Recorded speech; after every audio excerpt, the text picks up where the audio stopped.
Okay, great. Thank you. So this is a meeting of the Valley Green Energy Working Group. We're having a special meeting today to discuss utility pricing and moving forward. And today we're joined with Paul Groomer, Marlena Patton, and Kim Pare from Mass Power Choice. I hope I said that. I pronounced that correctly, Kim. It's pear, but I'm sure it was pare at some point. Oh, Just- I was just giving it a very international spin. Yes. Anyway, thank you all for joining us.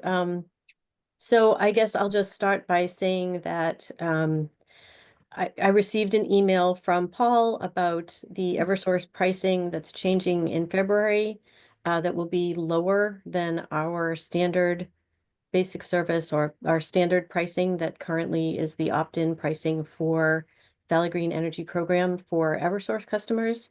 So I know that many of us had questions, and I think if it's okay with you all, I'd like to just start by asking Paul first off if there's any possibility within our contract of doing anything about changing our pricing or if we're locked in. And I'm going to make this a two-part question.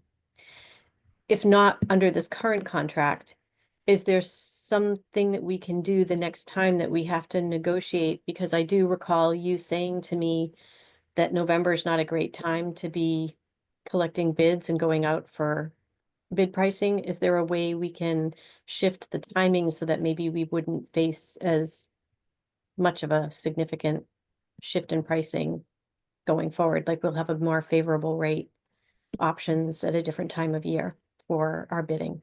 So I'm going to throw those out to you and I'll let you take it from here.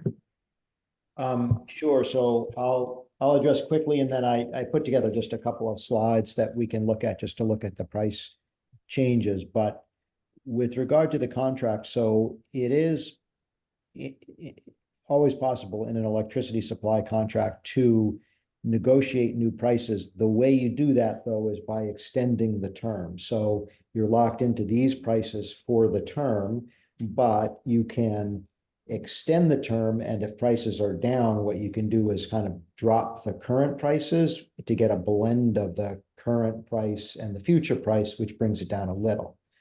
That said, that works later in a contract. It doesn't really work at the beginning of the contract because you have too much price to blend down. So we can look at it, but I think it's unlikely that that's an attractive option for you right now. And so, yeah, I think that's unlikely to be an attractive option for you right now.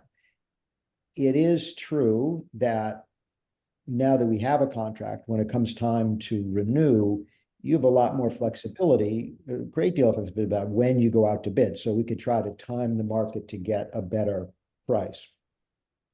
So we can certainly do that. And I don't mean like time the market, like try to get the exact day, but I mean sort of look at the times of year that are better, follow trends, and procure at a time that seems favorable. All that, though, so that's something you can do going forward. Will put you in a good position going forward. As I'll explain in a minute, what we're seeing with these new Western UMECO prices is really like 50% due to an extremely weird event, which is the bizarrely warm fall weather. So that's like sort of an external thing that happened, never happened before, may never happen again, but that impacts these basic service prices in a way that I can show in a second. The other thing to say is, which we can talk about more too, is that although caused by something really weird, the result of a basic service price below the program price is actually a normal thing. So the normal experience of aggregation programs is you lock in a fixed price for a term. Basic service price changes all the time. Sometimes it's lower, sometimes it's higher. What you're offering customers is price stability, greener electricity, and an attempt to be lower than basic service on average. But you can't be lower than basic service all the time. Now that's the normal experience. We've been spoiled a bit in the last couple of years because basic service prices were so inflated that aggregation prices beat basic service pretty much all the time, often by huge amounts. But that's not normal, and that's not the way it used to be, and it's not the way it's going to be going forward. So although having basic service prices fall below the program price is not a desirable thing, it's a normal thing, and it should be expected. But we did see in a particularly extreme case of that this time, again, because of this really weird weather event. And I'll, if it's all right, I'll just show a couple slides that show that, and we can talk about that more. So Please. let me make sure I have the presentation.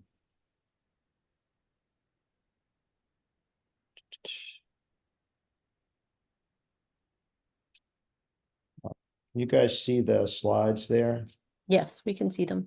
Okay, so the first, just as a reminder, I wanted to show the program prices versus basic service in the current period, which runs through January, and then basic service in the new period that starts in February. And that's, sorry, let's see, I already found one error in the slide, so it should be 24 and 25, not 23 and 24. Here, I'm even going to fix them live so that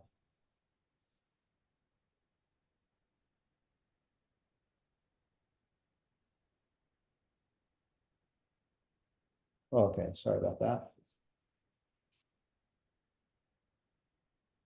So you'll see Eversource price was, the WAMICO price was 14 cents, just over 14 cents is now and was when the program launched, which put it a little bit above both standard and basic. Starting in February, it's going to fall a lot over 2 cents, which will put it below both standard and basic. And again, being the Eversource price below the program price isn't an unusual thing. This is on the bigger side of the deltas, but it's not conceptually, it's not a weird thing. It's not like something that, it's just something that normally happens. Now, I wanted to talk for a minute about the reason for the drop. So the Eversource prices, those 6 months prices that they offer, are actually a blend of 6 separate monthly prices, and customers can choose the monthly prices if they want. Almost no residential customers do, but that 6-month price is effectively an average, a weighted average of the monthly prices. And what we saw is that while all of the prices came down, I'm comparing here the 2024 WAMICO prices versus the 2025s, for the months of the basic service period, you can see that April, May, June, and July came down some. They came on, a little like 1.5 pennies on average over here. But the February and March prices came down an enormous amount, 6 cents for February, almost 3 cents for March. And it's these 2 months that drove about half of the price decrease in basic service. Why did these prices come down so much for February and March? That's because electricity prices are driven primarily by the price of natural gas. And it's been so bizarrely warm this fall that people haven't been using natural gas either to heat their homes or for electricity generation nearly as much as normal.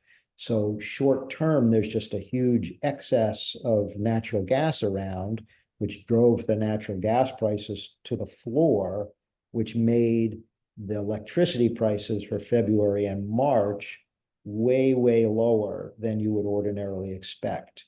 Now, that kind of, the expectation is winter will start eventually, we'll get back to normal. And so prices for the rest of the year look more normal for basic service, but those February and March prices are super low. And it's that weird event that drove about half of the price decrease we saw in basic service. It's an example, kind of an extreme one, of how volatile basic service prices have become. We've been experiencing a lot of the upward volatility lately, but there's also downward volatility, and that's what we happen to be seeing here, whereas the program price is more stable. Now, just before we wrap on this, let me say we also have, this is these are the WMECO prices, which affect Northampton and Pelham. We'll also have the National Grid basic service prices. Those don't get set until mid-December. Now, the electricity market prices have already started ticking up from this low. Eversource West just like caught the very bottom of the market. Seems likely as we're sitting in it now, that National Grid isn't going to see as much of a drop as WMECO did because they're buying their electricity later, mid-December rather than early November.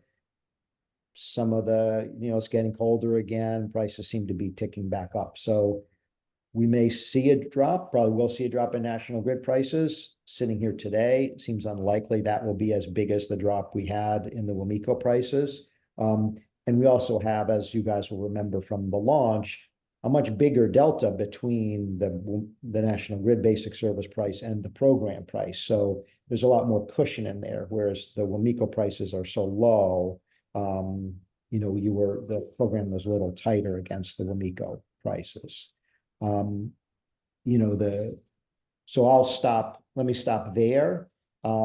Ask if there are just any, sort of questions about these slides, these numbers folks want to ask, or if not, we can get rid of the numbers and talk more broadly. I'm assuming that 2025 is an error and that should be 2023. On that Let's see. slide. Yeah, it seems that, let me look. It seems I have all the years mixed up on these slides. So let me see.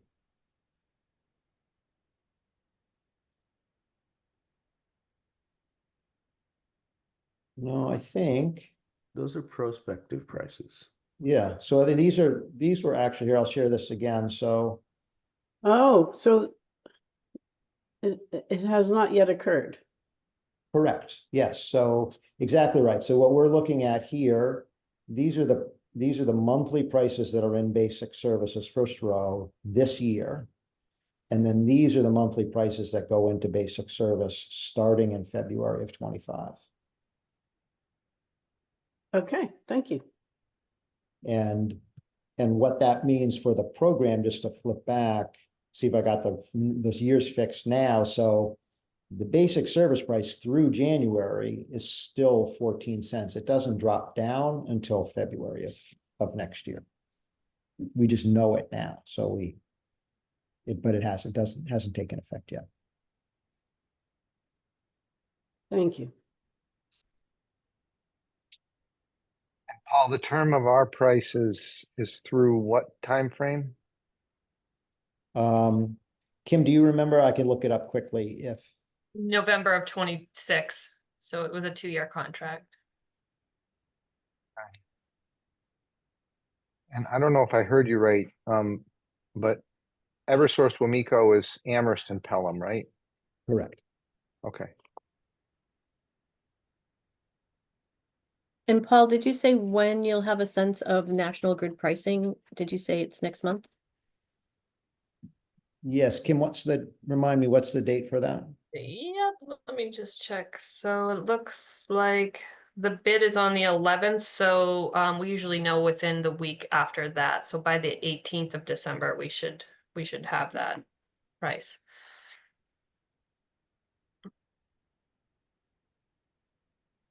I think the big question for me is, of course, what experience, if any, you have with this kind of situation. Here we are at launch, and we have this news. I don't know how public yet the Eversource pricing is, because I haven't been able to find it in public sources that I've looked at. But as soon as people do know, do you have any sense of how people might react in terms of opting out of our situation of Valley Green Energy? Yeah. So the experience has been, even when basic service price falls below the program price, there usually isn't a tremendous amount of opting out. So people are for a few reasons. One, there's just inertia, right? Like most people, Eversource isn't marketing basic service, so people are in the program, generally not aware of these price changes or not inclined to make a change. The reason they may not be inclined to make a change insofar as they think about it is that they'll recall that basic service price was whatever, 25 cents, 6 months ago. So, it's going up and down like a roller coaster. So just because it's a little lower now, no reason to be lower. To believe it's going to be lower in the future. So I think we find generally there's not a lot of opt-out because of lower basic service prices. It is the case that as new customers move in to the towns, in the ordinary course, they get opt-out mailing, which tells them about the program, compares to the program prices. We do see often a higher opt-out rate for those new customers when the program pricing is unfavorable relative to basic service. No, those numbers are small as a percentage of the program, but those newer customers, you're likely to see a higher opt-out rate with them. But generally, the experience hasn't been there's a huge opt-out from the program. And it's also the case, just kind of thinking about long-term end experience, we've had other programs where basic service prices go up and down all the time. Sometimes they drop a lot, sometimes they go up a lot. Of the 20 active programs we work with, every single one of them has saved money compared to basic service over the term of the program. Not every year, but if you look at the program as a whole, every single one has. So programs generally do better, but they don't do better every single month. Ben, go ahead. So I kind of want to ask kind of the next question, which is there will be people who either just drop out or probably equally likely contact me in some sort of way and say, or in this case, contact Stephanie or Tom or somebody and say, should I drop out? And the information I've gotten so far is, well, if you drop out, you can come back in, but we can't tell you what the price will be when you come back in. Correct. Which could be clever, I suppose, if you were able to time it just right.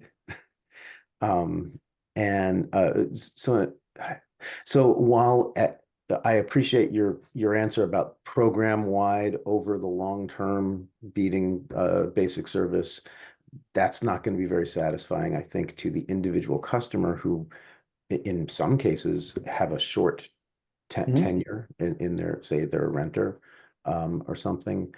So I'd love some advice on exactly what to tell them and how to honestly talk about hedging your bets. Yeah, so, and I'll give a quick answer, but Marlene or Kim may want to jump in on this too. An attitude that we take is that absolutely, if customers want to opt out of the program, they're free to do so. And that's actually one of the advantages, great strengths of these programs is customers can leave. And it's a way it's different from competitive supply offers. And while we certainly want, robust participation in the program, and the program's created a lot of value for customers over time and will over time, when folks call us, we don't try to persuade anybody not to opt out. We say opting out is a feature. You want to take advantage of it? Well, let's help you do that. So I don't think we want to discourage people from opting out or, try to suggest, well, you'll do better like maybe a year from now if you hang in all that time. No, if you want to leave, you're free to leave. That's one of the great strengths of these programs. And just to add to what Paul said, we really look at it as we want customers to be educated enough to make a decision for themselves. So we just lay out their options. And their options are they can leave if they like, and that's easy. And there's only ever going to be a small number of people that do that. So even if you have a bunch of people calling you and all of them opt out, it's still going to be a minority of the program. And the result would be that the message is it's frictionless to leave if I want to, which is really important for the community. But we also tell them, you're not guaranteed the program price. If you come back, it might be higher. And the basic service price will also possibly be higher next time. We just don't know. And then people make their own decision. And really, that's the best way that we can do it. But in general, you're not gonna see, in our experience, you're not gonna see hordes of people. Like I said, even if every person that calls you opts out, the people who call are the minority. Most people are just Uh, hanging out. I'm purely concerned with giving satisfactory answers to those particular types of people who call, who are also the types of people who get upset about things in life and Yeah. let the world know that they're upset about things in life. Yep. And they call us too. And sometimes they just want to rant for a little bit and, then we opt them out. And sometimes they want to rant for a little bit and we explain, and then ultimately they decide to stay in the program. So yeah, I think we really take a really neutral tone, and I guess we just encourage everyone else to do that too. Because I think what the last thing you want is the message getting out that people got pushback when they wanted to leave, or that something felt like it was being concealed, right? Oh, yeah. And I'm not talking about that. I'm really talking about as I talk through your options and they say, but what if the price gets lower and I want to join, or the basic service gets higher and I want to join back in. And what I can't say, I wish I had some sort of answer, maybe even on average. What is the basis of the price you get when you join back after having opted out? Actually, Kim, do we know what First Point's current market price is? I don't. Yeah, so First Point will typically give us, Kim, right? Like they'll typically give us a market price that's in place for a period of time. So we Correct. could potentially get that from them. Oh, And, okay. and So we could watch patterns of that and say, how is their market price comparing to, say, Eversource? No, I guess I wasn't thinking that way. It was more, if the customer wants to know if I opt out and I come back in like in a month, what would the price be? But I think the challenge is their market price can shift, right? So they could give us a market price now and it would be one thing, and then the market shifts, gets more expensive, their market price would shift. So I don't think you want to use the market price to help, like to tell customers what to do. Mhm. It's more, in general, the cheapest they're ever going to get is the program price. And if they opt out and come back during this contract, they might get a higher price. When they do, we'll be able to tell them what that is. And it's going to depend on where the market is at that point. And so First Point will give us something that will be in effect for a period of time, but it's going to be based on where the market is, and what that period of time it's in effect for. Also, we can't predict. It's going to depend. Okay, all right. Can I So, just ask a follow-up clarifying question to that? Does that mean that it's not necessarily going to be lower? The market price won't likely be lower, obviously. No. It would never be lower, and typically it's only going to be higher if that's what we're seeing in the market. Like when prices jumped up to 22 cents and it was costing, First Point to enroll a new customer so much more, they couldn't honor the contract price. If prices are coming down, they'll still be able to honor the contract price. So it's often the case that the customer can come back in at the program price. But just in the instance that prices are rising and it's costing First Point, a little bit more to serve them, then they would offer the market price. but you're never going to come back in when prices are falling because you just got a lower price. So you're only ever going to want to come back in Right. at the least advantageous time. Right. That's the story I want to be able to communicate to them, is that to be able to say to them, I'm no better than you are at predicting prices. But you're taking a calculated risk that next time the prices rise at basic service, you will effectively be locked into those basic service prices because opting into VGE will be more expensive. Likely, but we don't know. That sounds right to me. Okay. Bob? I have to admit that I did not understand that the price that we have now for our program only applies to those who opt in at the very beginning of the program, which is what I'm understanding now. That if someone opts out and then wishes to come back in at whatever point in time, that there will then be an unknown price for them, that this price that we have now is only, I just want to be really clear about this, is only for those who opt in or stay in at the very beginning. And if anyone wants to join, let's say a new person rents or buys a home next March in Pelham, and they see that Valley Green Energy is an option for their electricity supply, we will need to then provide them with No, a new price or yeah. not. No, No, tell me no, I'm No, wrong here. yeah, it's not quite as draconian as that. So this getting the market price only applies to people who were opted out and then want to come back in. But anybody who's new gets the program price. Similarly, anybody who's like never opted out, like they were on competitive supply before and they want to join the program, they get the program price. The only market price people are people who made a conscious decision. I don't want to be in this thing. Now I've changed my mind, or circumstances and I want to join in later. So it's quite a small group. Thank you for that clarification, because I really didn't understand that. And that leads me to my second question, which is those people currently who are on competitive pricing supply. We talked about this at one time early on, and we said, that's another whole group that we have not, in a sense, reached yet. And I guess I'd like to know, first of all, we don't even know how many the people that is within our service area. But secondly, is there any timing or plan for when we would reach out to those potential customers? How far in the future is that? So, I mean, I'd say there, you're right. We don't know exactly how many or know who they are. And traditionally, we've been unable to learn that. Recently, the Department of Public Utilities has told the utilities they have to tell us if we ask. So they have to give us the names and addresses of everybody, including the people on basic service. That's a brand new requirement and opportunity for us.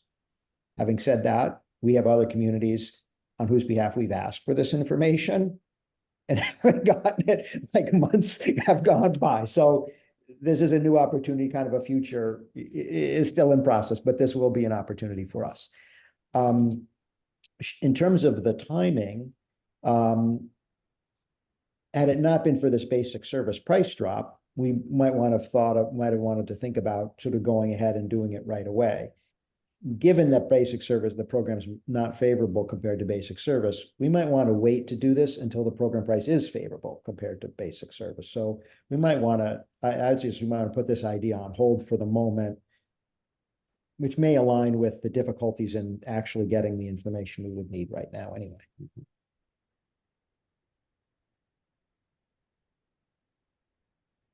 Do we know anything about how many people have enrolled? Yes, in fact, we had hoped to have information for you about that today. We don't have the solid numbers only because the enrollment process is actually still going on. So it's done, I think, now for Northampton, which I think was first, but the way the communities align, there's like almost a whole month in between when the Northampton people would come in and when the Amherst and Pelham people would come in. So we don't have that information yet, but we'll share it as soon as we can, and we should have it quite soon, where we can give you the details of, how many people got the opt-out letter, how many of those enrolled, and which products did they choose, and how many chose to opt out. Thank you. Paul, will you provide that in writing or? Yeah, we would ordinarily, send you some spreadsheet tables or something. Okay, that's great. And- And obviously it doesn't have any specific data to accounts, right? Because again, we have to be careful about what data we have. It would just be numbers. Correct. It would be aggregate data. So, Okay. yeah, all totaled up, not account number specific data. Great, thank you. Bob? And just to be clear, if people want to opt in, there's nothing they need to do. Absolutely nothing. It just if they're on basic service, it just happens. Correct? Correct. Okay.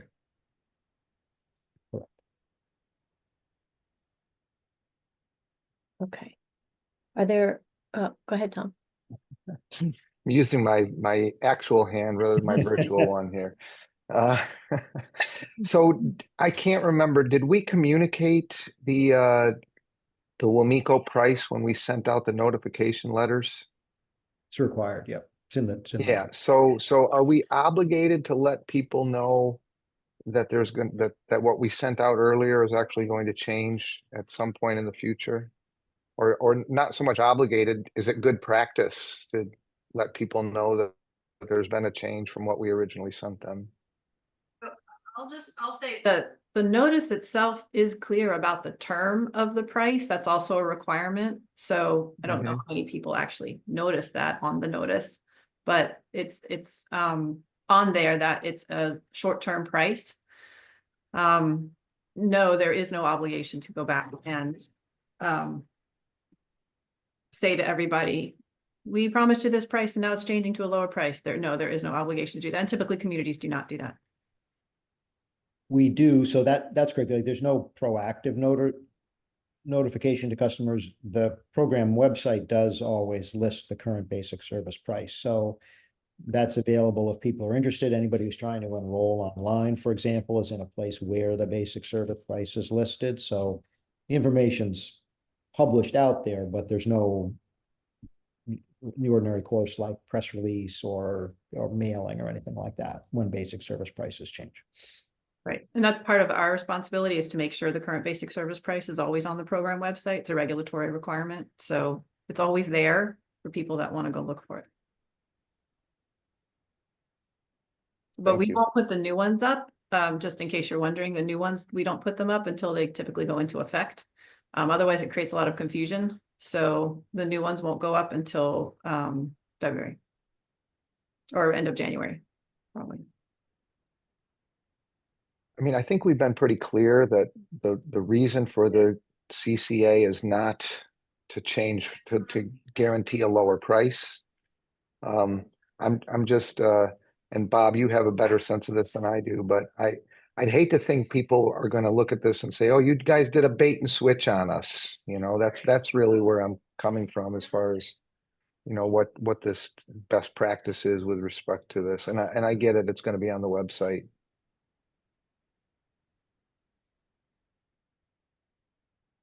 I just want to say that, I mean, for me, just personally, I just anticipated there would be changes. I just didn't anticipate it to be right out the gate, right when we started. And that was the thing that I think concerned me too, in terms of trying to bring in those people on third-party supply. Like, it just doesn't feel like this is definitely, as you stated, Paul, it's definitely not the time to try to campaign to bring those people in. I would not feel comfortable, honestly, trying to do that right now. So, you know, when the market looks more favorable, then I guess that's when we sort of assess our strategy of outreach. But yeah, it's just unfortunate that it sort of launched this way. So, which of course we couldn't foresee, but it's just, you know, a challenge. Correct. And it is, I mean, it is unfortunate it happened so soon after launch, and not to repeat, but I'll repeat anyway, it's largely because of this weird weather event. So, you know. Well, I think it's helpful for us to have that information. I mean, I think that's the piece of it that I feel like when people contact me, because I'm sure there will be people contacting me, to be able to sort of explain it. I think that's really helpful, rather than just to like, oh, I don't know, it's just what happens. I think that's, you know, useful. So having the slides and having information is useful and helpful. So, Ben, go ahead. So, I mean, of course, a weird weather event is basically what we should expect from now on. We should always be expecting weird weather events. And so I would say on the one hand, by locking in a price over 2 years, we're doing a certain amount of hedging against weird weather events for the downside risk. But it would be nice to also figure out a way to hedge against an upside risk or a comparative upside risk. So I'm new to this world, and so I've been learning stuff kind of on the job. But you know, we as a municipality have power purchase agreements, and the one we have now finally rolling into place, you know, is a decent price, and that's nice. But what I'm learning from some other suppliers is that there are ways of structuring multiple hedging approaches. And I wonder if that's something, A, that you could tell us about, if that's a thing that can be done with the CCA, or you know, ways of doing a variety of hedging approaches, and how that might play out next time we're bidding. Yeah, so up until now, there have been just all CCAs have followed one of two pricing or contracting approaches. And it's actually all of them but one have done it one way and one has done it the other way. All of them but one did it the way you've done it, which is you go out to bid, you lock in a price for a term, and that's the price for the term, period. One CCA, the Cape Light Compact, does it differently, where they have a variable price which is tied to the basic service price. So their price is set based on some market index, and it goes up and down with basic service. And it changes every 6 months, like basic service prices do.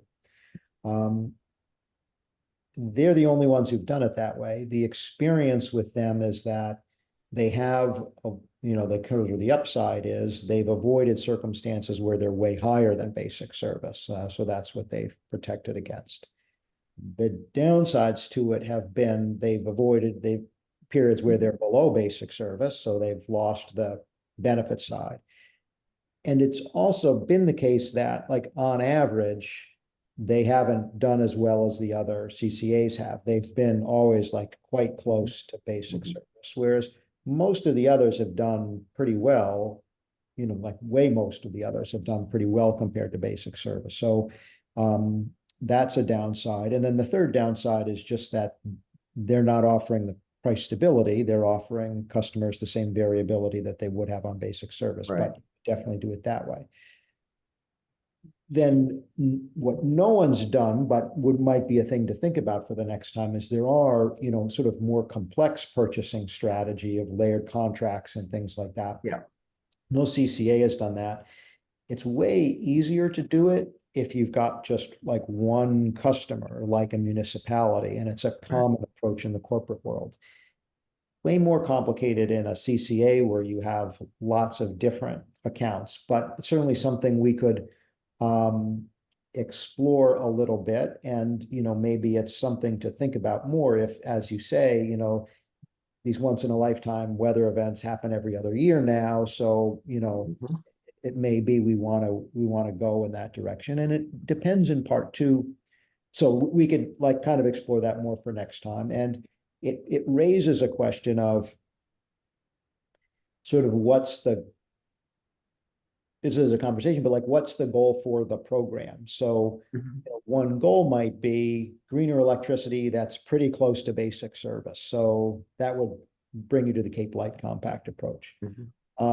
You know, others are trying to take a bet. We think we can beat basic service, and we're going to bet on that. Other communities look at their goal as being protect customers against a really bad outcome. So they've tended to lock in for longer periods of time, knowing when they do that, they're going to avoid those big market price spikes, but they're willing to then take a risk. There's going to be more times when they're above. So, you know, that's kind of a conversation about what your goals are. And it's the same kind of thinking you do with your retirement plan or anything else. Like, what's my goal? And then we could help develop a purchasing strategy that met your goal. Well, I'm flagging that what I'm about to say definitely opens up the bigger discussion, but our last meeting was partly about what are we all about? And, you know, what is our goal? And among the things that was discussed was if we can accumulate enough revenue, you know, having some sort of a structure with a joint powers entity or something else that could start investing, that could start doing more, right? In that context, maybe not this time around, but in that context, is there a way that we could kind of internally hedge?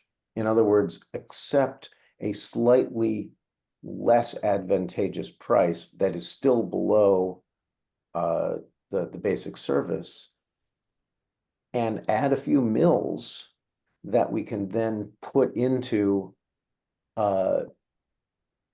making it easier on times when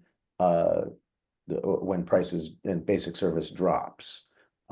Essentially kind of like an internal hedge, essentially like saving cash, basically. Is that something to do? It's absolutely something to think about and explore. As far as I know, in fact, I'm quite sure no one in Massachusetts does that now, but the California CCAs do. So they collect extra that goes to their operations. At least some of them have put money aside in what they call a rate stabilization fund, and then they've got a pocket of, you know, a bucket of cash they can use in a variety of days, but including keep prices down either for everyone, or maybe they could even think about a subset of customers like lower income customers or something. So that's absolutely something to think about. It would be very innovative here, but there are models for doing that. Okay, that's a great answer. And like I said, we're nowhere near being able to do that kind of thing right now. But as we try to make this be an entity that does more than just supply slightly greener electricity at a moderate price, we might want to add that to our basket of things we want to try to do. Yeah, I think that's even in our, we've already, I think, explained that in our contract, right? With the DPU, I think we sort of stated at least some desire to move in that kind of a direction. Not expressly for programming, but just that we wanted to be more innovative. Yep. Yes, no, we absolutely did. And so we have that to fall back on. And then also, in general, the DPU is really like over the last 6 months, taken the restrictions off of CCAs and given you the authority to make decisions for the municipalities on what you think would be the best program, and with a lot more freedom to do things like this. So it's really a great time to be thinking about these kind of more innovative approaches. This is kind of a more, because of recent political events. Is there a way in which what's happened at the national level in terms of a change in administration could adversely impact what we're trying to do? I'm just asking in general. Well, that's an interesting question, and I'll give a positive answer with the caveat that I have no confidence in my ability to imagine everything that the new administration might do. So with that disclaimer, I think most of what CCAs do won't be affected. We have the good fortune in that it's a state regulated operation. It's not a federally regulated operation. So we're a big change in state regulation would affect us, but not a change in federal regulation. The one area which people are just starting to think about now, though, are, there might be changes to some of the incentives for clean energy, the investment tax credit and other things, which likely make building new clean energy projects more expensive. So that might mean there are fewer projects, or the output of those projects is more expensive. I know it might have a big impact on the amount of offshore wind that's available. So I think those are the factors. I think it will make clean energy harder, or likely make clean energy more expensive. But in terms of day-to-day operations, we wouldn't be affected. Yeah, I think we all anticipate that things moving in that direction. Bob? So looking forward here, so we know that the basic rate for Eversource right now through next, what is it, August? Or I'm sorry, through next July, will be what it is. What are the conditions that could lead to either a spike or a higher basic rate when they set it next time, or a lower, even lower basic Mhm. rate when they set it next time? What are the conditions that we should be looking for? And clearly weather is one of them. So what are the conditions in weather, but if there are other variables, what could affect that basic rate both either in the upward or the downward direction going forward? So the single biggest factor recently it's actually been Ukraine and world events and the impact that has on the world energy markets. And you would think we're not affected by that, but the way it works is that the price of electricity is mostly driven by well, let me step back. So basic service is based on market electricity prices. Utilities go out to bid every 6 months. They get market-based bids. And so the basic service reflects what the market is. So that's the biggest thing. So what drives the market? What's driven the market the most recently is events in Ukraine, which drove up the price of natural gas in Europe. That matters to us because in the wintertime or in the summertime, we get all the natural gas we need. By and large, it comes from the pipes up from the gas producing areas of the country. And that's not so affected by world events directly. But particularly in the winter, the pipelines aren't sufficient to bring us all the gas we need. So we have to get liquefied natural gas that comes on tankers. Those tankers could come to Boston or they could go to Europe. They can go anywhere. And so when the price goes up in Europe, people in Massachusetts have to pay that market price if they want the gas. So in the early days of the Ukraine war in particular, there were disruptions in natural gas supplies in Europe, drove the worldwide price through the roof when we suffered from that. So that's a long way around to saying that events that destabilize the world energy markets will bring the price of electricity up for us. If that stops and it's all gets resolved and things go back to normal, that prices will trend down towards will trend down. And we're down a good bit from where the peak was, but we're not all the way down to where it was before the Ukraine war started.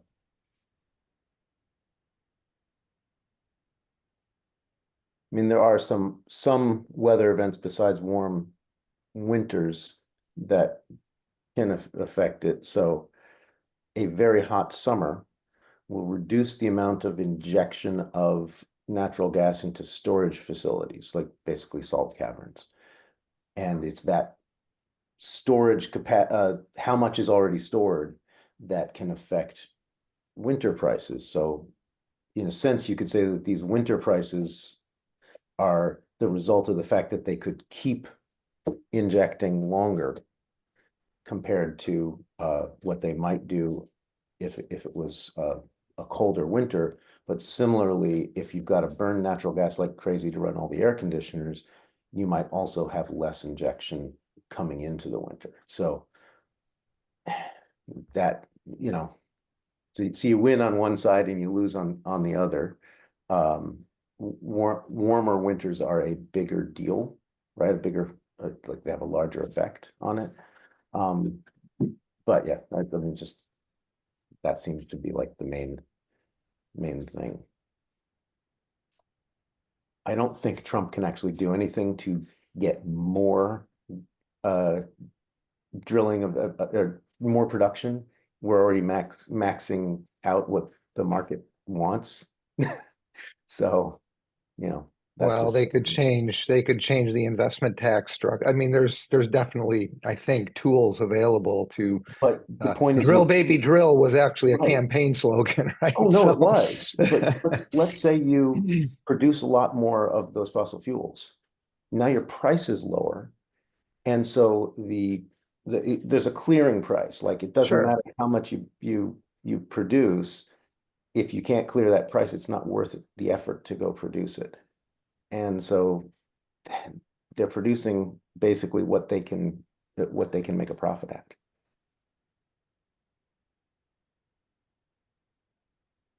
In other words, baby drill is dumb as a bag of rocks.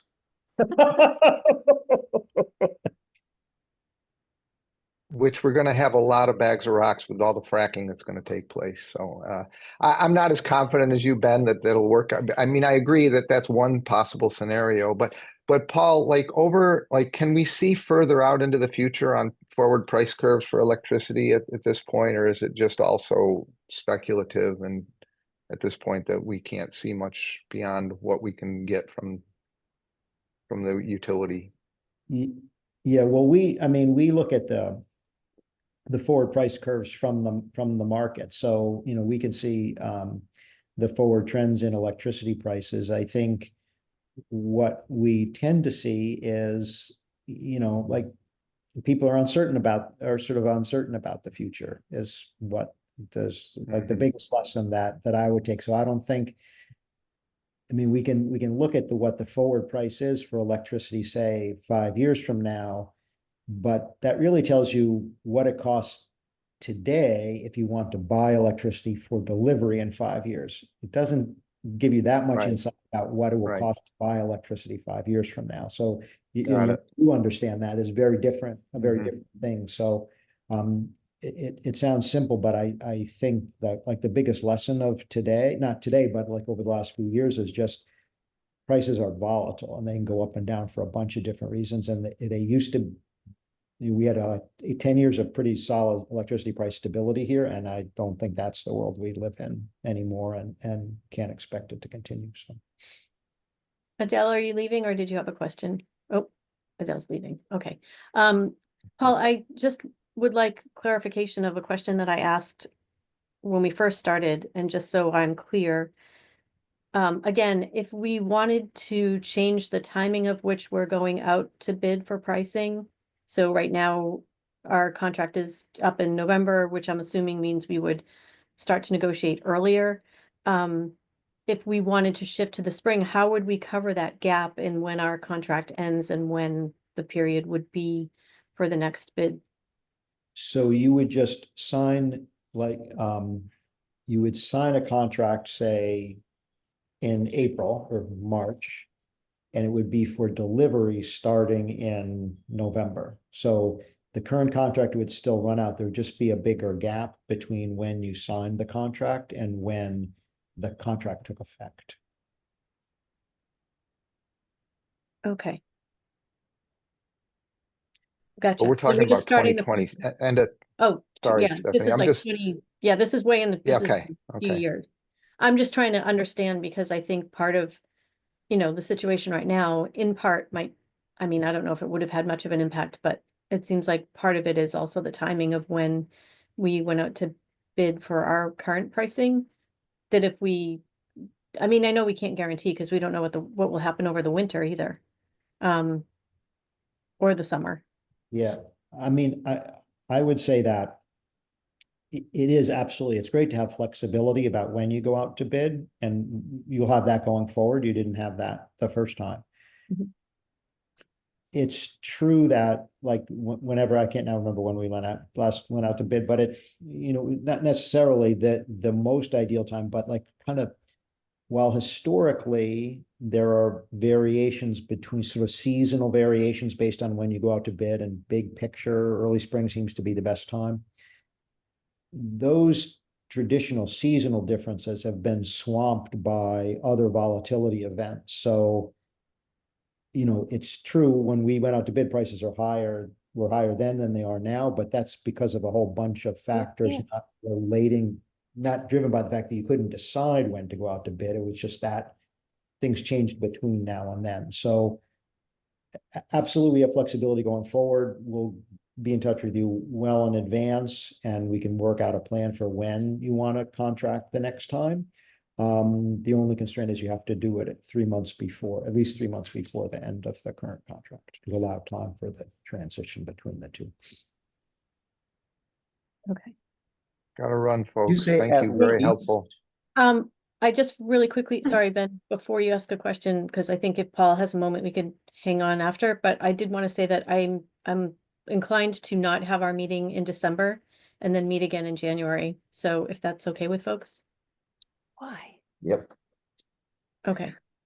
Did you say at least 3 months or has to be 3 months? It has to be at least 3 months. Okay, so you could, if you thought the market conditions were better, go even earlier Oh, yeah, for delivery later. that's Okay. common. Yeah, that's common. Yeah, and the reason for skipping the December meeting is I really don't think we have a lot to discuss at this point, and I think given the holiday season and everybody, I know I've got budget stuff to work on, so I just don't think there's a reason to have a meeting in December. And Ben, it sounds like you're good with that, and Bob, on behalf of Pelham, is that okay by you? Yeah, absolutely. And the one thing that I do want to say, it sounded like earlier we would get data about the number of subscribers. So if we're not meeting in December, that's fine, that's great. But could that information be sent to us once you have it, so that we would know, like, okay, this is what our opt-in, if you will, or opt-out, whatever it is, so we would know what things look like for the program. Yeah, absolutely. As soon as I get it, I'll forward it. That's what I do. When I get information, I forward it.